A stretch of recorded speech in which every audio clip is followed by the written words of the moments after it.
Chào mừng các bạn đến với kênh Mẹ vào bếp. Hôm nay mình sẽ chia sẻ cho các bạn cách làm món kem bơ xoài. Đây là một món ăn rất thanh mát và bổ dưỡng vào mùa hè.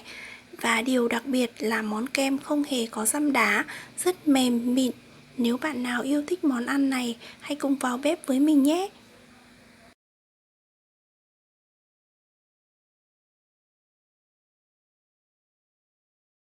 Nguyên liệu gồm 2 quả xoài, 2 quả bơ, 200ml sữa tươi, một hộp sữa chua không đường, 200ml sữa đặc.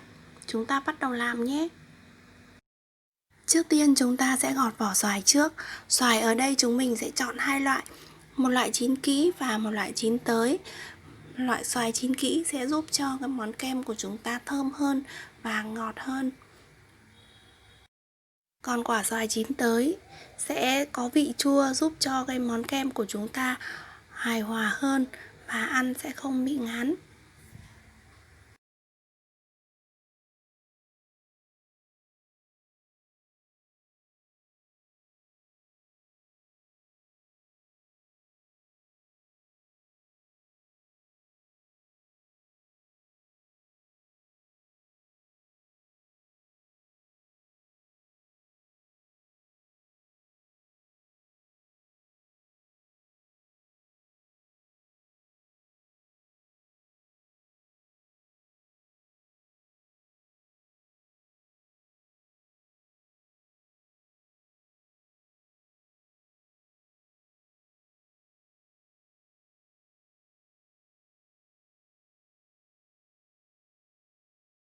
Món xoài của chúng ta đã gọt vỏ xong, bây giờ chúng ta sẽ gọt đến bơ nhé.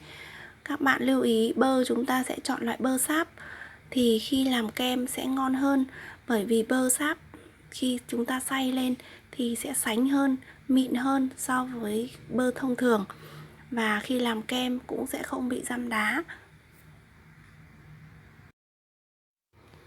Các bạn thấy không, bơ rất là ngon, màu xanh rất là đẹp, và cái cùi của bơ sáp này cũng rất là dày nữa.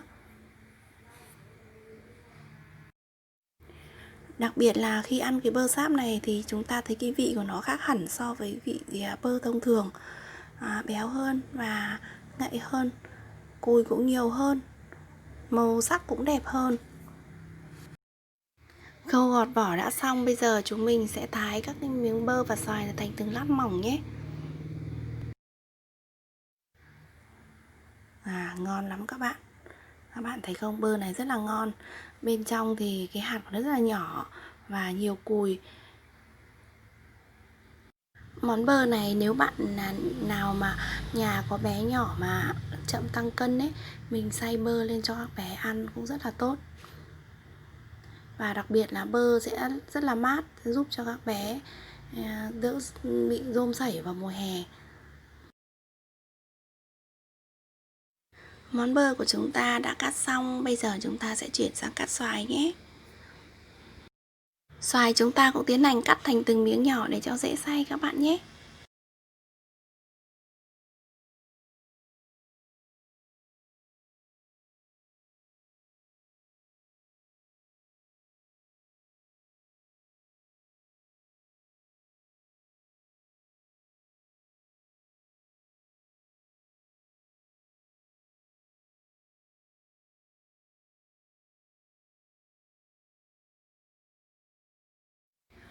Món xoài của chúng ta cũng đã cắt xong, bây giờ chúng ta sẽ cho xoài vào cối để xay nhé.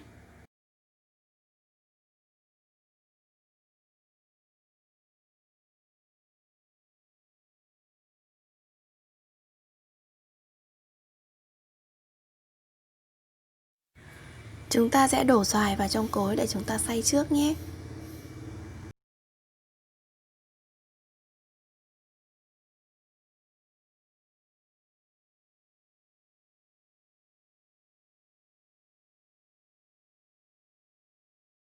Sau đó chúng ta sẽ đổ một nửa cốc sữa tươi này vào trong xoài, tương ứng với khoảng 100ml.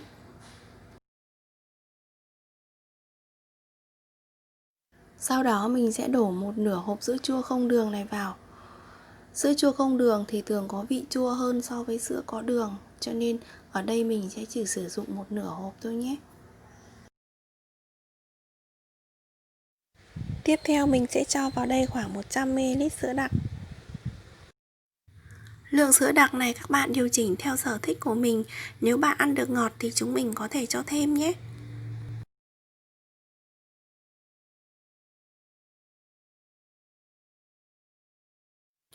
Mọi thứ đã sẵn sàng, bây giờ chúng ta sẽ đem đi xay thôi.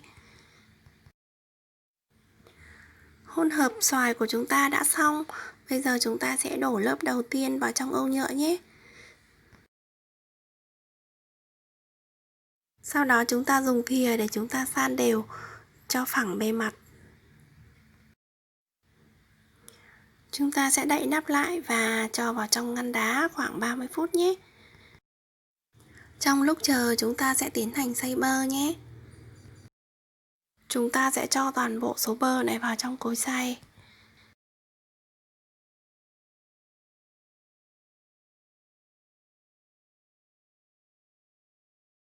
Tiếp theo chúng ta sẽ đổ phần sữa tươi còn lại vào trong bơ. Phần sữa chua còn lại chúng ta cũng cho nốt vào. Và cuối cùng chúng ta sẽ cho thêm phần sữa đặc nữa vào.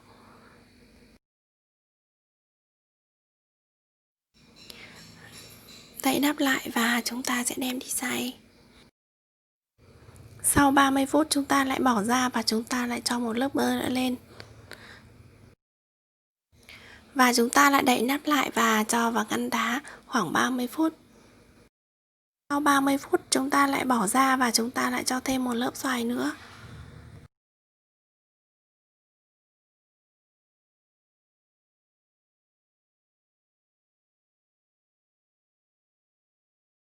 Khi làm mỗi một lớp như thế này, các bạn lại dùng thìa để chúng ta san phẳng bề mặt ra nhé.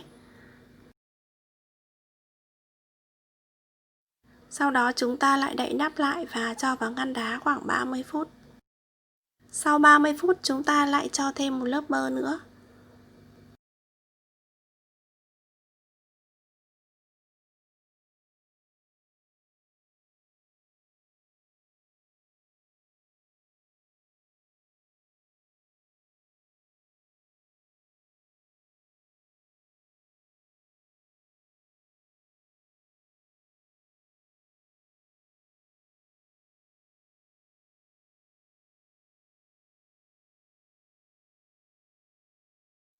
Hộp kem của chúng ta đã đầy. Bây giờ chúng ta sẽ đậy nắp lại và để vào ngăn đá khoảng 6 đến 8 tiếng thì chúng ta sẽ có thành phẩm nhé. Sau 6 đến 8 tiếng thì chúng ta đã có thành phẩm. Bây giờ mình sẽ mở cho các bạn xem nhé. Màu sắc rất đẹp các bạn ạ. Mình sẽ lấy ra đĩa để cắt thành miếng cho các bạn nhìn nhé.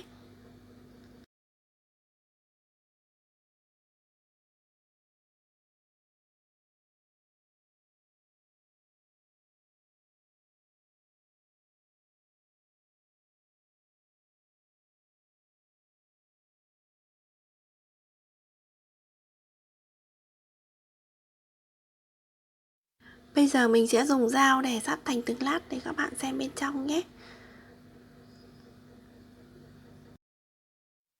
Kem rất dễ cắt và rất là mềm.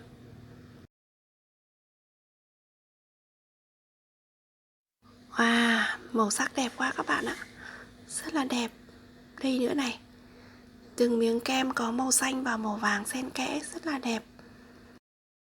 Đi nắng về mà chúng mình được một miếng kem như thế này thì rất tuyệt. Vừa sạch vừa mát lại vừa an toàn nữa. Bây giờ mình sẽ đưa lại gần cho các bạn xem nhé. Các bạn thấy không ạ? Món kem rất là mịn và có màu vàng và màu xanh xen kẽ nhau rất là đẹp. Bây giờ mình sẽ thử.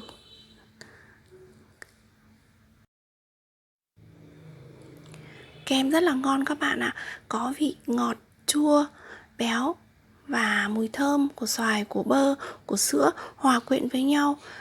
Và đặc biệt nữa là không hề có một chút giấm đá nào. Ăn mỗi một miếng kem thì cảm giác như tan ở trong miệng, rất là ngon.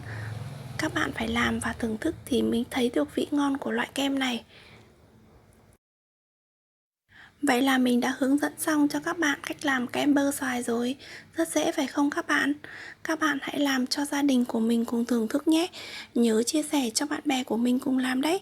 Nếu yêu thích món ăn này, hãy cho mình một like và đăng ký kênh của mình để nhận được nhiều video mới nhất từ mình nhé.